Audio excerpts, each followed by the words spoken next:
अस्त गुरु के 21 दिनों का टाइम पीरियड। अस्त अवस्था में गुरु की शक्ति पर ग्रहण। 5 चुनिंदा राशियों पर मुसीबतों के बादल।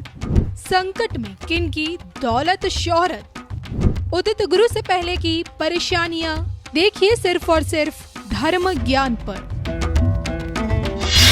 नमस्कार, धर्म ज्ञान के दर्शकों का स्वागत है। मैं हूं आपके साथ कविता राणा और मेरे साथ आचार्य मेंग शर्मा जी। मेंग जी, स्वागत है आपका। धन्यवाद कविता जी। धर्म ज्ञान के सभी दर्शकों को सादर नमस्कार। आपका हर पल मंगलमय हो।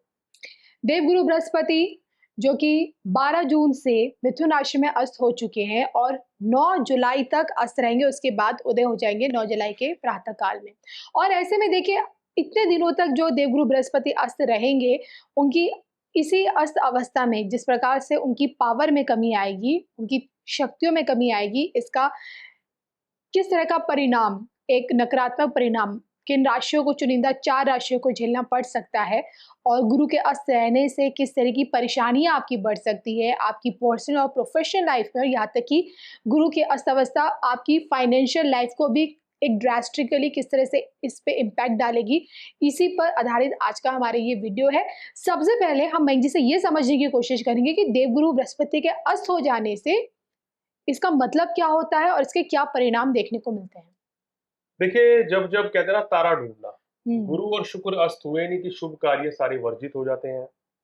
और इस समय पे 12 जून से कोई भी शुभ कार्य आप नहीं कर सकते हैं इस समय जी। पे।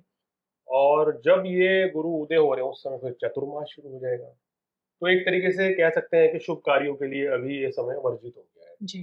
गुरु जो है हमारे धन का कारक है, ज्ञान का कारक है, बुद्धि का कारक है, व्यापार, नौकरी, वैवाहिक जीवन के कारक होके जब ये अस्त होते हैं तो इन सब चीजों की कमी करते हैं।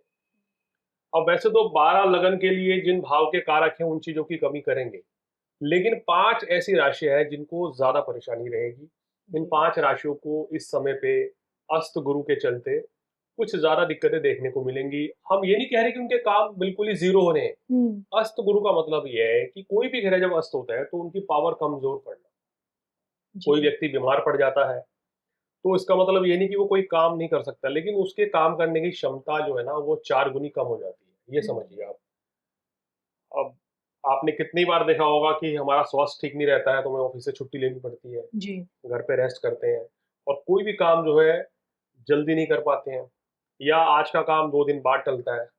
तो इसी तरह से गुरु अस्त को भी माने कि देरी हो सकती है, देर से काम बनेंगे, रुकावटें अड़चने आती हैं, ये सब दिक्कतें रहती हैं। बिल्कुल। तो इसलिए अस्त गुरु में कुछ सावधानियां रखनी चाहिए। क्या सावधानियां रखनी है वो आपको बताएंगे। बिल्कुल। और 4 राशियां वो कौन सी हैं? 5 राशियां कविता जी। चलिए, मैंग जी ने एक राशि और बढ़ा दी है, तो वो 5 राशियां कौन सी हैं जिनके लिए गुरु का अस्त हो जाना कहीं से भी शुभकारी नहीं है, उस पर भी हम जानेंगे। सबसे पहले मैंग जी, मुझे लगता है हम राशि पर चलते हैं। आपसे जानना चाहूंगी, पहले नंबर पर आप किस राशि को देख रहे हैं? देखिए, पहले नंबर पे पहली राशि मेष राशि है, क्योंकि मेष राशि के भाग्येश भी हैं। भाग्येश होके अस्त हो रहे हैं। जी। अब मेष राशि वालों के लिए मुख्य ग्रह होते हैं बृहस्पति। 7.5 अभी चल रही है, षडाष्टक योग भी चल रहा है, गुरु भी अस्त हो गए हैं। तो कहीं ना कहीं जो शुभ फल मिल रहे थे उनमें कुछ कमी आ रही है।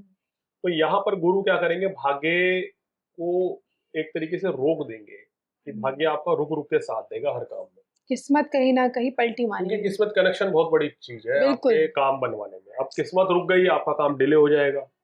कोई रिजल्ट आने वाला था तो वो थोड़ा देर से आएगा, परिणाम उसके मुताबिक नहीं मिलेंगे। कोई काम, कोई डील तय होने वाली थी वो कुछ समय बाद होगी। तो ये थोड़ी मोटी अड़चनें, रुकावटें आ सकती है। खर्च अधिक रह सकता है, जी। भ्रमण बहुत रह सकता है, विदेश भ्रमण बहुत होगा। तो यहाँ थोड़ा सा सेहत का भी ध्यान रखना होगा। और दूसरे नंबर पर मिथुन राशि। मिथुन राशि वाले लग्न में गुरु अस्त हो गए हैं, तो ये कहीं ना कहीं आपके कार्य, व्यवसाय को प्रभावित करेंगे।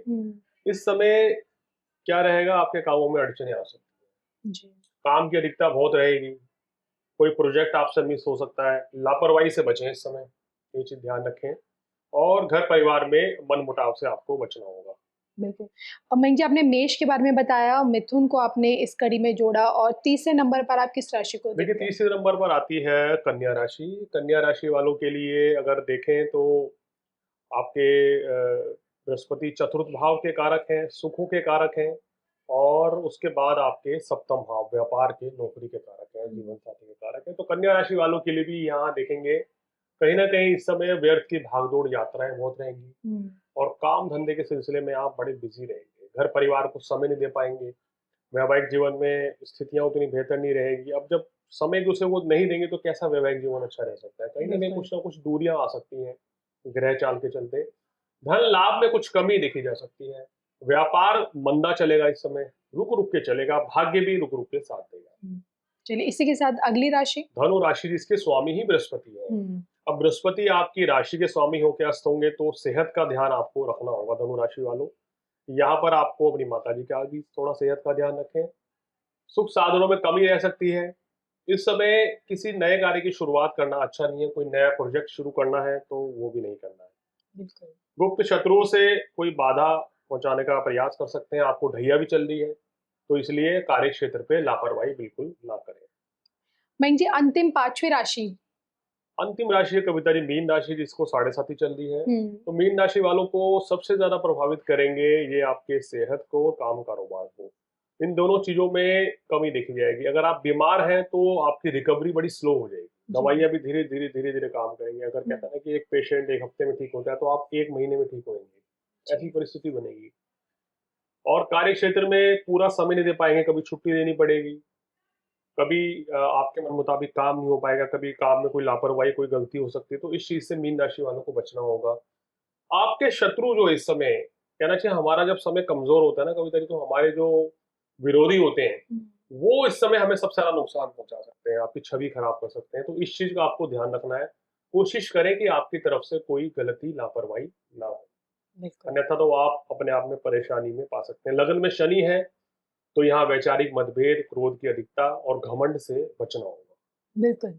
तो वहीं जिसे जाना देवगुरु बृहस्पति का अस्त हो जाना एक लंबा समय है और यही वो समय होगा जब कहीं ना कहीं इन 5 चुनिंदा राशियों की जो प्रॉब्लम्स हैं, जो मुसीबतें हैं, वो इनको बढ़ती हुई नजर आएंगी। अगर वहीं जी ऐसे में फल चाहते हैं, देखिए उस उपाय के तौर पे अब अस्त ग्रह कमजोर होता है, मेरे ख्याल में यहाँ अगर ये राशि वाले पुखराज धारण करें और 9 जुलाई तक तो ज्यादा अच्छा है। तो इनको पुखराज धारण करने से, पीले रंग के वस्त्र धारण करने से, पीले रंग के मिठाई का सेवन करने से या चने की दाल, बेसन के लड्डू का सेवन करने से आपको शुभ फलों में वृद्धि होगी। किसी ब्राह्मण का आशीर्वाद लें, गुरु की सेवा करें, पुखराज धारण करें, पीला पुखराज, तो बृहस्पति मजबूत होंगे और आपको ये जो अशुभ फल मिल रहे हैं या रुकावटें आ रही हैं ये कम हो जाएगी।